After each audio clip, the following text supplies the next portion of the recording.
Desire left unspoken does not disappear. It mutates sometimes into rage, sometimes into numbness, but always into a wound in your soul, a wound that bleeds into every moment you refuse to acknowledge it. You were taught to clip your wings before you could fly, taught that passions were dangerous, that longing was weakness, that silence was safety. So you swallowed the fire, locked it in the cellar of your heart, and told yourself you were being good. But goodness without fire is just ashes in holy clothes. Carl Jung said the greatest sin is self-betrayal, not toward others, but toward yourself. That moment you stop speaking your truth and start performing for a world that demands your obedience more than your essence. And what rises from that betrayal is not peace. It's spiritual violence, a violence born from suppression, a sabotage of your own becoming. Look at the tyrants, the oppressors, the people who hurt so badly. They hurt others first. They are not born cruel. They are consumed by their own denied desires, and they lash out to stop the screaming inside. They dress their violence in righteousness, but it reeks of desperation. Desire the need doesn't go quiet. It builds pressure until it finds an outlet, often through aggression, manipulation, or spiritual pride. You felt it too. That moment when someone uses scripture like a spear to wound someone else. That moment when kindness becomes a weapon, when truth becomes the mask for judgment. That's desire twisted, desire for control, for approval, for being right, but lacking the courage to admit your own hunger. So you hide, you silence, you fundamentalize, because admitting longing of any kind feels like losing the game. But denial is not virtue. It's a debt. And every unpaid debt demands repayment with interest.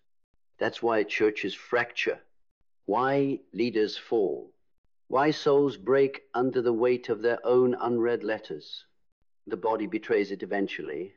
The mind betrays it eventually. The spirit betrays it eventually. You see it in addiction. You see it in anger.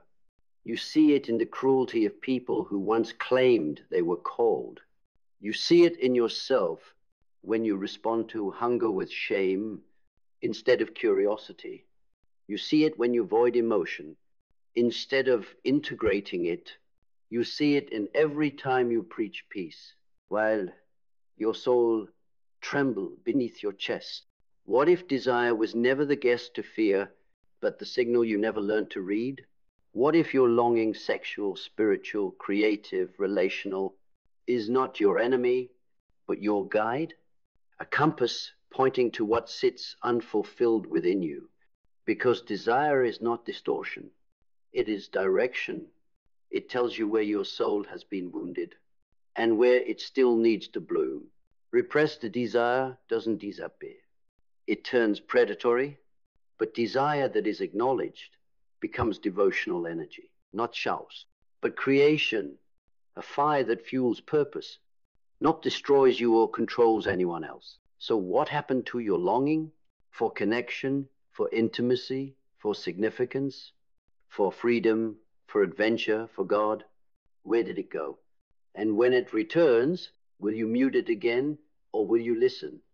Because the world becomes peaceful, not when desire is silenced, but when it is redeemed, not when the flesh is shamed, but when the spirit is respected, not when you bury your dreams, but when you dig them up, clean them, rename them, set them free.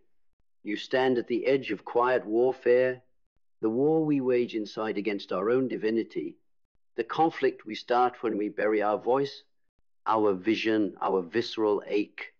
But that war has an enemy, your denial. And your weapon, your truth. When desire speaks, listen. When emotion flows, integrate. When hunger arises, honor it not with indulgence, but with discernment. Allow your body to be holy ground. Allow your spirit to nourish what calls from within. Stop acting as though desire is the enemy. Start understanding it as the messenger, the one who leads you not into temptation, but into revelation, because spiritual violence ends where desire's redemption begins. And when you reclaim your desire, you stop waging war on your own soul. You become the peace you were always meant to be. So take it back, speak it, feel it, let it fuel you, not ruin you. Let your longing become legacy, your ache become altar, your desire become destiny. This is not permission, it's not an excuse, it's reclamation, because no one grows up without burying a longing. But redemption is about resurrection. And what you crave spiritually, sexually, creatively is not the shadow to kill. It's the seed to plant, and heaven is waiting for the fruit to come. And now you're no longer afraid of the fire. You no longer mistake your heat for hell. You understand the spark inside you was never meant to be extinguished. It was meant to be directed, because you've seen what happens when fire is exiled instead of harnessed. It burns from the inside out. It eats at truth, chews through conviction, and hollows out the soul until all that remains is a skeleton of compliance, masquerading as enlightenment. But fire, when claimed, purifies. It doesn't destroy the sacred. It reveals it. So now, when desire rises in your chest, you don't panic, you don't suppress, you breathe, you listen, you ask, what do you need to show me? Because underneath the desire is a truth too wild for dogma, too sacred for systems, too ancient to be reduced to shame. It's the part of you that still remembers what it means to be fully alive.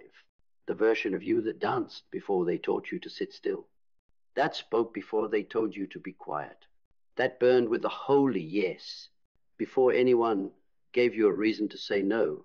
It's not immoral, it's immortal. The whisper of your eternal self reminding you what it came here to embody.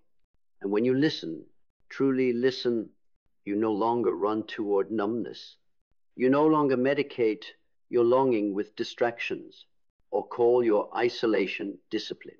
You start speaking the unspoken. You stop dressing your silence in spiritual language.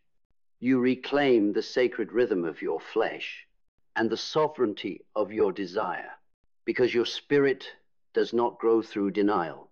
It grows through integration, not by rejecting the parts of you that ache, but by offering them a place at the table, not by turning away from what seduces you, but by understanding why you were seduced in the first place, not by starving your need for touch, for truth, for tenderness, but by asking what part of your divinity is begging to be met through them. You're not here to transcend your humanity. You're here to inhabit it, to feel everything, to alchemize it, to walk like someone who's touched every shadow and still dares to stand in the Sunday, unashamed, unhidden, unapologetically whole, because repression doesn't make you holy. It makes you haunted, but expression, honest, aligned, sacred expression, that's where the violence ends and the kingdom begins. So now you walk differently, not with arrogance, not with defiance, but with the quiet gravity of someone who has reconciled their inner contradictions and no longer feels the need to justify their flame. You carry both reverence and rebellion in your breath, not because you've mastered either, but because you've stopped apologizing for needing both. You've stopped seeking purity through absence. You now find it in presence, in the stillness before the act, in the truth behind the temptation, in the wisdom that lives beyond either indulgence or denial.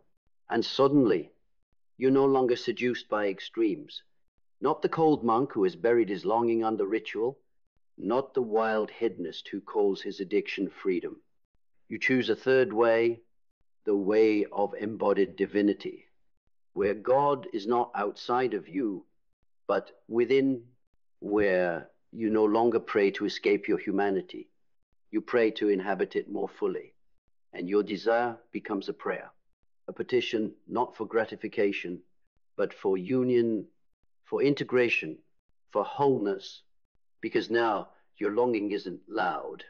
It's clear, it doesn't shout, it guides, and clarity is what ends confusion masquerading as connection. It ends performative love. It ends spiritualized self-denial. You don't need a lover to rescue you. You don't need a guru to silence you. You don't need a platform to prove you. You need space. You need presence. You need truth so unshakable, it makes your desire feel safe again. Like a river, not a flood. Like a compass, not a chain. And in that safety, you make different choices, not because you're afraid of sin, but because you've tasted alignment and nothing less will do. You no longer ask, will this excite me? You ask, will this elevate me? You no longer chase intensity. You listen for integrity. You no longer shrink yourself to be spiritual. You become so spiritually grounded that your power can finally be trusted, because your desire, the one you once buried in shadows, has become a trusted companion, a sacred flame, a voice in the fire saying, you were never meant to be ruled, you were meant to remember. And you do. Now, every time you choose peace over performance, every time you speak what once made you tremble, every time you honor your hunger without turning it into harm, you remember who you are, not a being to be managed, but a soul too holy to stay small. And from that remembrance comes restoration. A restoration not born in ceremony, but in your quiet, daily refusal to betray yourself one more time. You stop making war on your instincts. You stop calling your sensitivity weakness. You stop dividing your psyche into the parts that are acceptable and the parts that are too much. Because nothing whole is divided, and you are finally becoming whole. No more spiritual bypassing, no more purity that stinks of repression, no more calling the sacred sin just because it scares the institution. You look your desire in the eye now, and you see it not as enemy, but as mirror. It tells you what you crave, yes, but more importantly, it tells you why that hunger for beauty, maybe it's not vanity, maybe it's a call to remember the divine. That ache for touch, maybe it's not lust, maybe it's a cry for human connection. In a culture built on distance, that longing to feel more alive, maybe it's not selfish, maybe it's sacred. A signal that your soul is done playing dead, so you don't fight it anymore. You listen, you learn its shape, its rhythm, its root. And in doing so, you discover that your desire never needed to be destroyed. It needed to be discipled, not in the way religion often teaches, with shame and silence and severance, but with presence, with tenderness, with the kind of maturity that knows how to hold tension without choosing violence. Because now you see, repression is not strength. It's fear dressed in discipline. But integration is where your power lives. You no longer split yourself down the middle, trying to be holy on one side and human on the other. Now you are both at once, always, a temple of tension, a burning bush that speaks, a soul that has walked through the valley of denial and come out drenched in truth. You don't belong to fear anymore. You don't answer to shame anymore. You've buried those masters. You've broken those chains. And from the ashes of all you repressed rises the version of you the world was never ready for. The version that burns clean, that speaks with weight, that touches with reverence, that creates without apology, because now your spirit is no longer at war with your flesh, and your voice is no longer an echo. It is a declaration. You are not here to be silent. You are not here to be tamed. You are not here to perform holiness for people still afraid of their own freedom.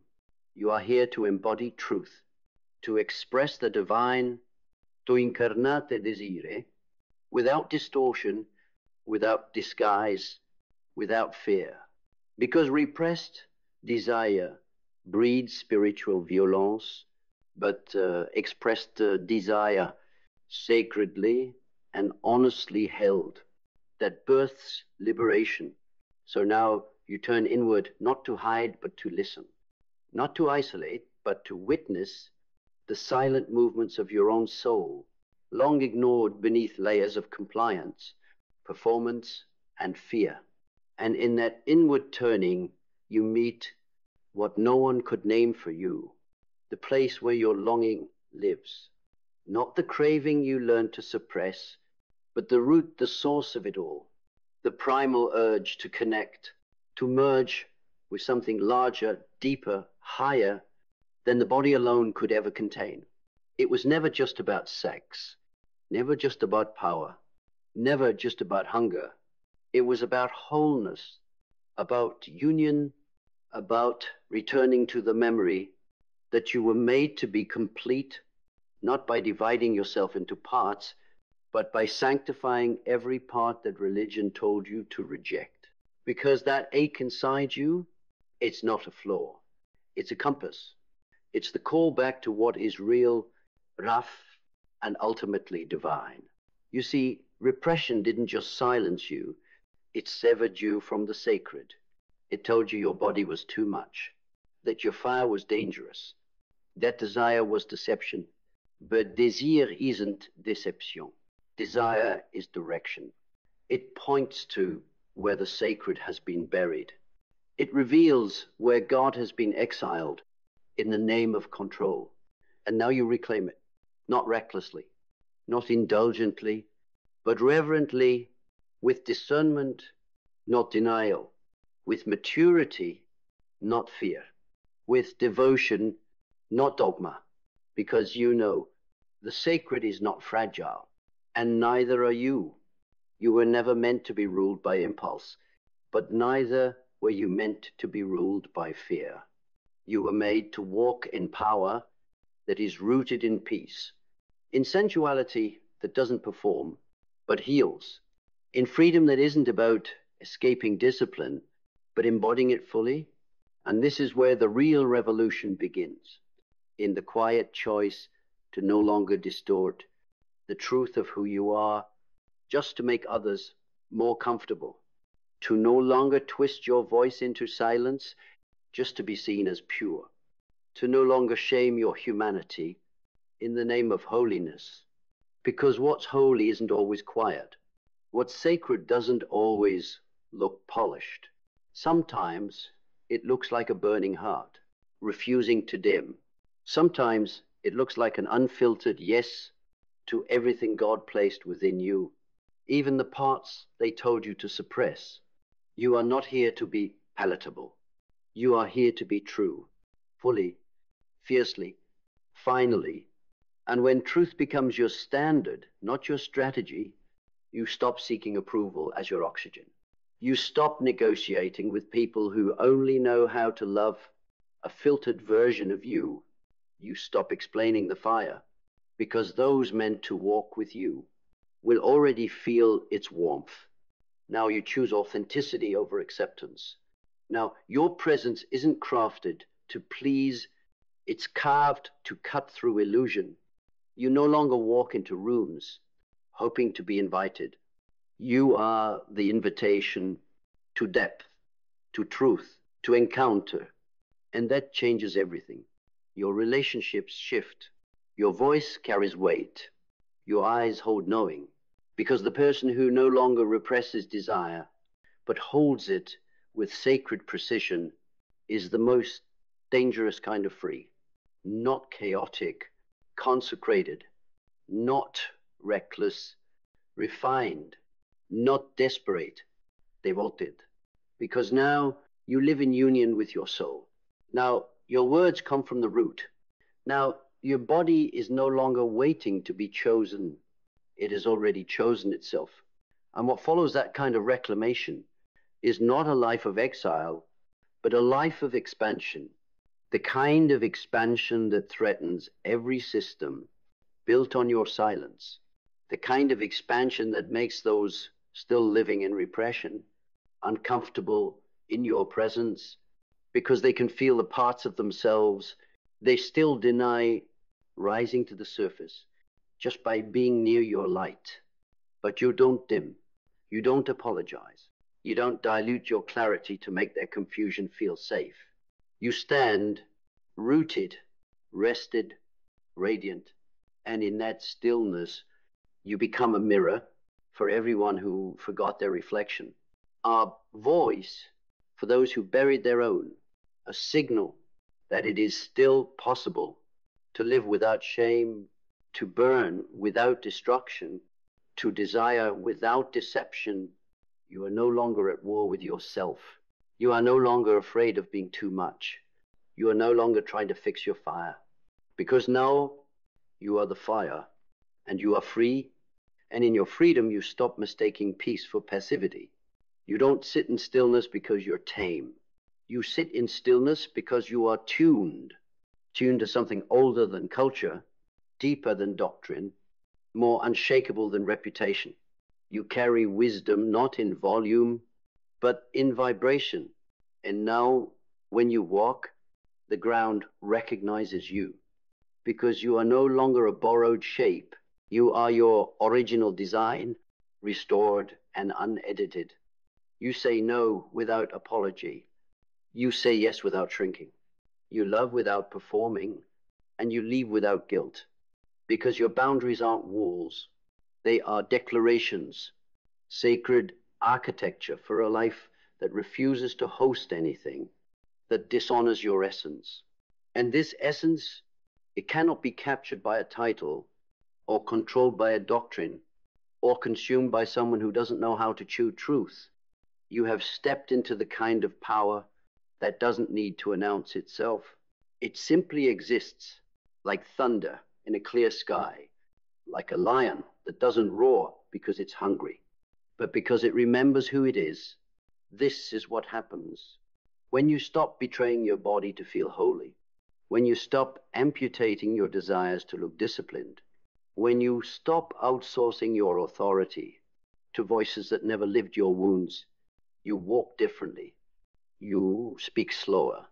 You listen with your whole being. You make love with your soul now, not your trauma.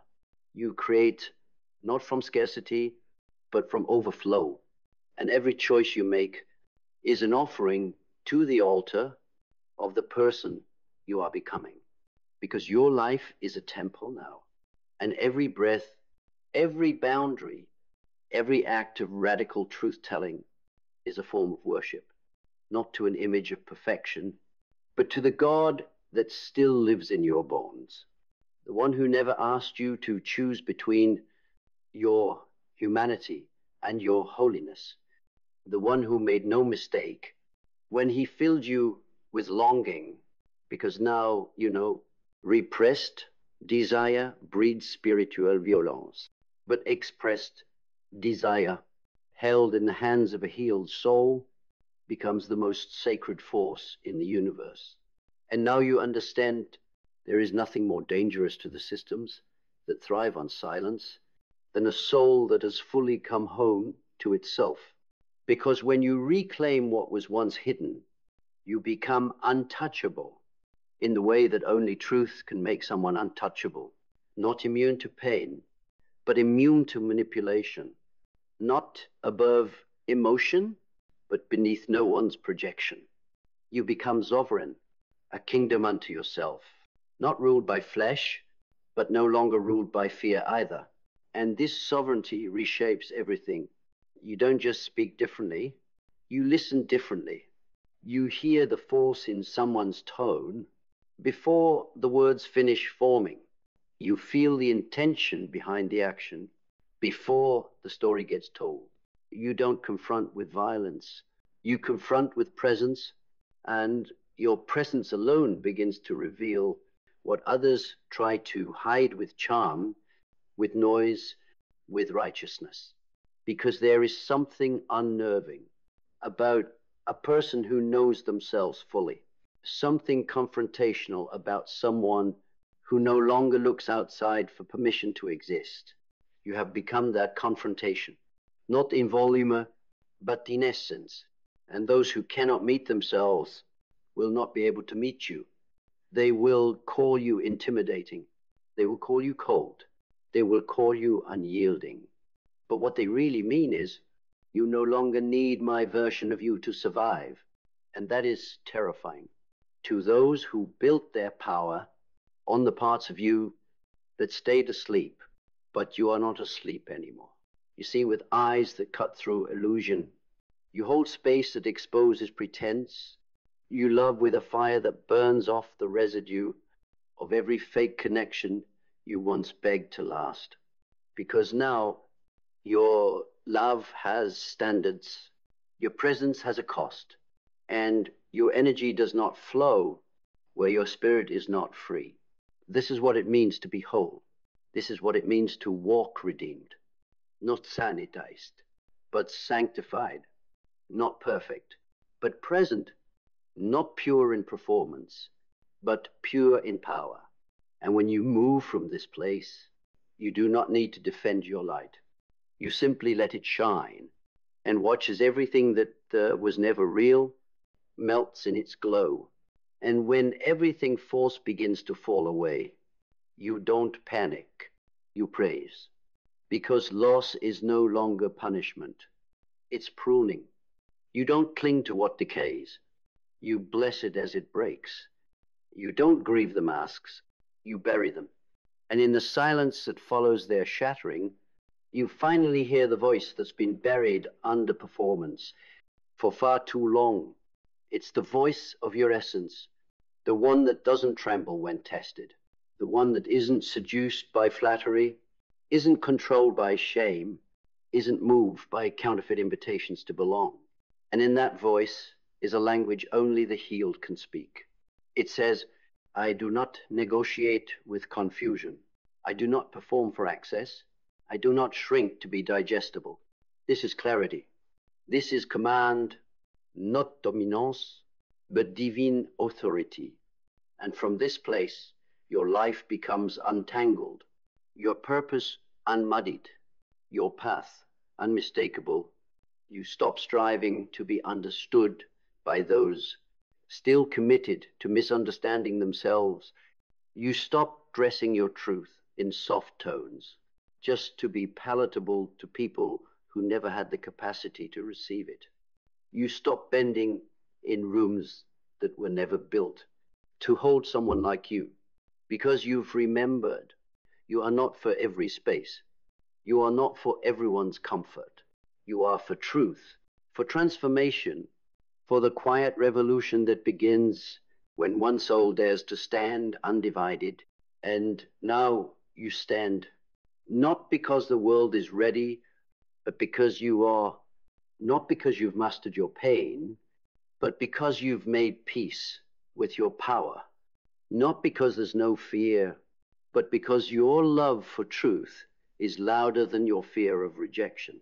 So now you speak, you walk, you touch, you choose, not from a place of survival, but from a place of sacred certainty. Because your desire is no longer your shame, it's your signal. Your presence is no longer your apology, it's your weapon. Your truth is no longer your burden, it's your birthright. And in this holy reclamation, you have become the very thing they told you to fear. Whole, wild, and finally free. So now there is no one left to become, no mask left to wear, no role left to perform, no fire left to hide. You've walked through the war of repression and emerged with your desire intact, not twisted, not weaponized, not buried, but blessed. And in that blessing, you've stepped into the rarest kind of power, the kind that doesn't seek permission because it remembers it was never meant to ask. You are not waiting anymore, not for someone to choose you, not for culture to validate you, not for fear to subside before you speak. You are the signal now. You are the sanctuary. You are the storm and the stillness that follows. And when people ask what changed, how you became so clear, so grounded, so alive, you won't give them a formula. You'll give them a mirror. And if they're ready, they'll see the truth. That freedom doesn't come from pretending not to feel. It comes from having the courage to feel fully, to feel wildly, to feel without flinching. This is not the end of your healing. This is the beginning of your reign, because now you know what you once repressed was never the enemy. It was the invitation to come back home, to come back whole, to come back holy. And you did, and you are. Now go walk like it.